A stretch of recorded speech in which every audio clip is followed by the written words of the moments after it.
Our protagonist explained that first impressions are very important in a group or an organization, so he needs to engrave his overwhelming existence into other players' minds.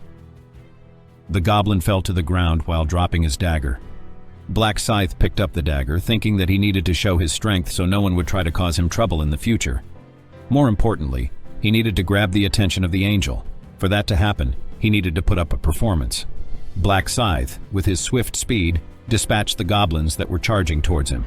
The other players marveled at the strength of Black Scythe. They thought that he could be a member of special forces. They started to underestimate the goblins. They thought that they might be really weak, just like in games. But that thought was a mistake. A goblin jumped at a player, stabbing him with his dagger and killing him. After seeing this sight, the other player started running in panic, and pandemonium started to accumulate. Our protagonist narrated that after seeing this situation, no one will mistake this place as a game, and the players will only be thinking about their survival. They will all be busy running away, and their mind will be filled with thoughts about survival. Black Scythe also stated that he was also running away in his first attempt, but it was in vain. There was no point in running away because there was a barrier stopping them, and the modern people who haven't even killed a small animal will find it difficult to kill a goblin. But to survive in this deadly game, they need to overcome this hesitation. On the other hand, the angel was enjoying seeing the fight between humans and goblins. The angel stated that despite being the size of children, the goblins will relentlessly charge at humans, and it's even more true when they are given daggers. The angel's thought was interrupted when she saw Black Scythe in action. After seeing his kill count, which reached 70 goblins, she was bad-mouthing the system that would not let her see any other information about the player except the name and quest progress. Dropping the matter regarding the system, she stated that her pride hurts as an angel who had to guide the inferior humans, but she's at least having a little fun when watching special humans like Black Scythe. On the Black Scythe side, he was busy killing goblins while increasing his experience, gold, and level. With that, Black Scythe has killed 75 goblins up till now, and only 25 were left for the quest to end. A group of goblins attacked Black Scythe and rushed towards him. He quickly defeated a bunch of the goblins and, with killing intent in his eyes, stated that if any other goblin was coming. This caused the goblins to tremble in fear, and they hesitated even to come closer to Black Scythe. With the fight temporarily coming to a halt, he decides to take a breather. He opened his status window and saw that he leveled up 4 times. A player gets 2 stat points per level, and he decided to put all of it in dexterity. According to Black Scythe, dexterity is the most important stat in the early game as it increases chances of dodging, attack speed, and movement speed. Black Scythe decided to finish up the quest because he should have grabbed the attention of the angel with the performance he had put in. He threw the dagger at a goblin, killing it. However, the other goblins remained hesitant to attack Black Scythe. With extremely swift speed, he got past all of the goblins and picked the dagger from the goblin's corpse. With the fast swing of his dagger, he started killing the goblins. With that, his level increased, and the goblins he hunted reached 100, finishing the quest and completing round 1. A light barrier surrounded Black Scythe, marking the completion of round 1. Black Scythe stated his reason for killing goblins like a madman was not only to grab the attention of the angel, but also to secure first place in all the regions. The system window displayed that Black Scythe ranked first in all regions with a completion time of 10 minutes and 21 seconds. The first place in the current region earns a rare weapon ticket of the lowest rank, while the first place across all regions receives a special reward selection chest. Black Scythe opened the rare weapon ticket first, and 3 choices were given to select from. Black Scythe thought that despite being the lowest rank weapon, he should be thankful to have gotten a proper weapon early. With that, he chose the second stiletto option, which was the best beginner dagger. The thought crossed his mind that he received a title previously. The title was the Last Time Traveler, which he had never seen in all of his 99 previous attempts. We were shown the time when a random rune fragment was given to everyone. Black Scythe obtained a time reversal rune.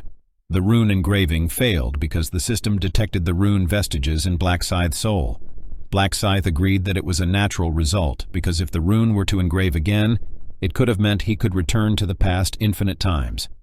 The system identifies Black Scythe as a time traveler with 100 travels to the past, and he received the title of Last Time Traveler. Black Scythe was surprised by this message because the concept of titles was above runes in this game. He turned the visibility of his title to private. Black Scythe thought that the others would be completing their quest soon, and he wondered about Youngmin's situation. He spotted Youngmin, who was cowering behind another player, and thought that he would be able to survive. As more and more players finished their quests, the angel, looking at the current situation of the players, mocked them for being pitiful and barely able to thin down the goblin's number to them. With the flap of her wings, she stated that she wanted to make things more fun, and the dead people started to turn into lights and disappeared. Shortly after, a new wave of goblins began to appear, and their number reached 50,000, which shocked the players. Laughing menacingly, the angel stated that now she had given them more than enough goblins to kill. Having seen the do-or-die situation, the players charged forward to kill the goblins and finish their quest. One by one, more players finished their quest while others continued to struggle. With that, the maximum number of 5,143 was met, and the remaining goblins disappeared, confusing the remaining player who had yet to finish their quest. The angel had explained that only half of the majority of players would be able to complete the quest, and since that number had been met, the rest of the players would perish.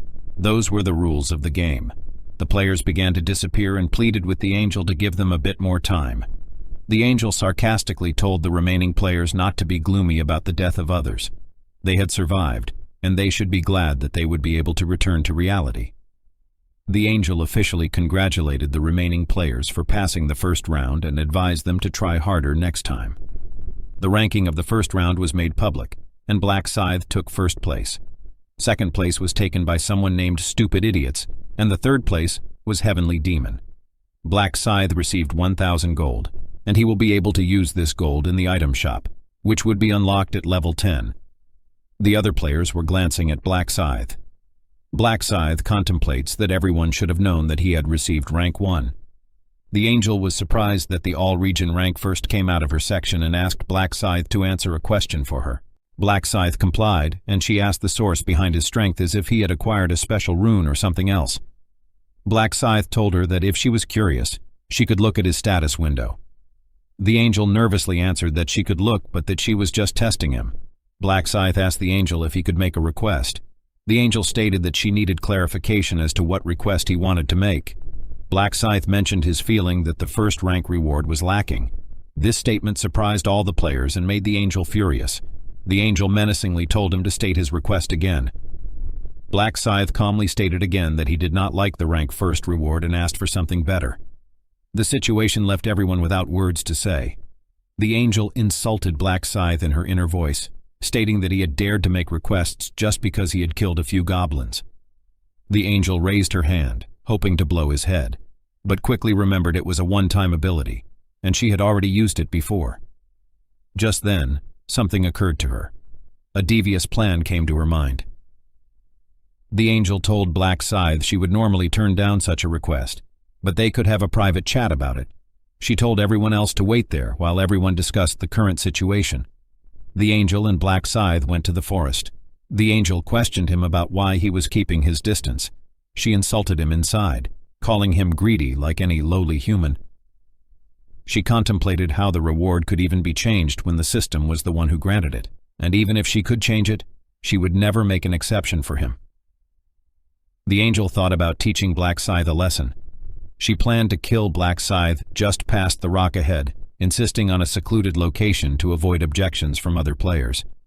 She turned around and asked him what kind of reward he wanted, but a fist came right at her, punching her in the face. Confused about what just happened, she fell to the ground. The realization hit about Black Scythe punching her when she saw her blood. She turned around in retaliation, but Black Scythe was not there. Black Scythe appeared from behind, grabbed her wings, and tore them apart. The angel pleaded for him to stop, but it was too late. Black Scythe told her not to cry like a child and continued to sever the other wing as well, while the angel cried in pain. He asked the angel if it was painful. The angel answered in agreement. He continued stating that in 5 minutes it would have been her who would have asked him such a question while laughing menacingly. The angel asked him what he was talking about, and he may have seemed to be going crazy. Black Scythe pointed to a dagger that was hidden in her wings and stated that she tried to kill him with it. The angel refused to have made such a plan, while Black Scythe, while using Angel's real name, Burial, stated that he could tell just by looking at her face. Burial was shocked when Black Scythe revealed her name and asked how he knew it. Black Scythe ignored her question, stating that she did not need to know, and pulled out a dagger from his inventory. Burial got scared upon seeing the dagger and asked about his intentions. Burial claimed that she could blow her head off with a snap of her finger, but Black Scythe revealed that she did not have that ability anymore. This statement made Burial angry and confused about the source of his information. She threatens Black Scythe that he will not be able to survive because his comrade will deal with him, but Black Scythe then mentions that all the angels are egoists who do not care about other people's businesses. Burial pleaded that by killing him, he would not gain anything, and he would not be able to return home. But Black Scythe corrected her by stating that he would get a reward, just that she wouldn't know, and because the system is automatic, he would return once the settlement is over. Burial, in desperation, asked Black Scythe not to kill her, and she said she would give him a lot of information about the upcoming quests. But Black Scythe told her if he were in need of information, he could have tortured Burial. But he knew that she was just a chess piece playing the role of a guide. With that statement, Black Scythe attacked Burial with the dagger, killing her. The system notified that the angel had been defeated, and he was the first person ever to defeat an angel. The system rewarded Black Scythe with the title of the first angel slayer, angel's blood and a rune of slaughter. The rune was imprinted into Black Scythe's body, and the system displayed the effect of the title, which was to double all the stats when facing any sacred being. The rune effect was to increase all his stat by 1% up to 100% with every target killed.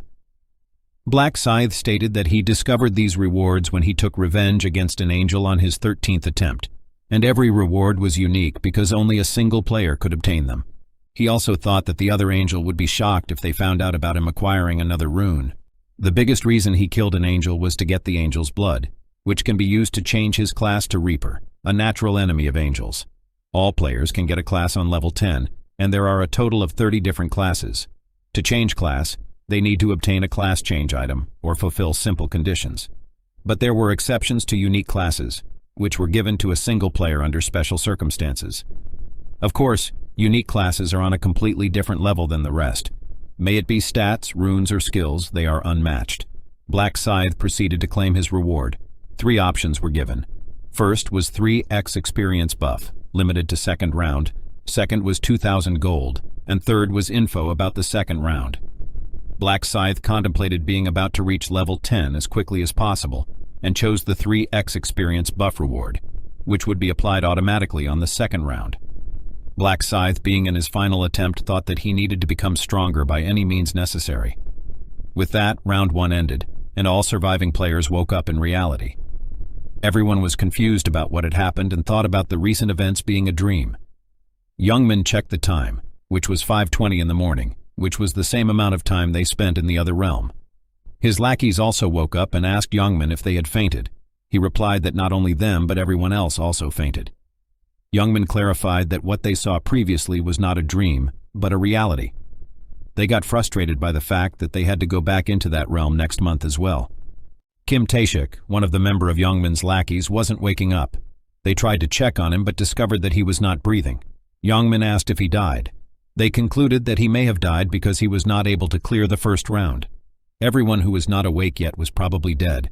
Realizing the fact that only half of the majority survived, they got frightened at the insanity of past events. To be continued. If you want to watch the next part, then like and subscribe and let me know in the comment of what recap you want to watch next.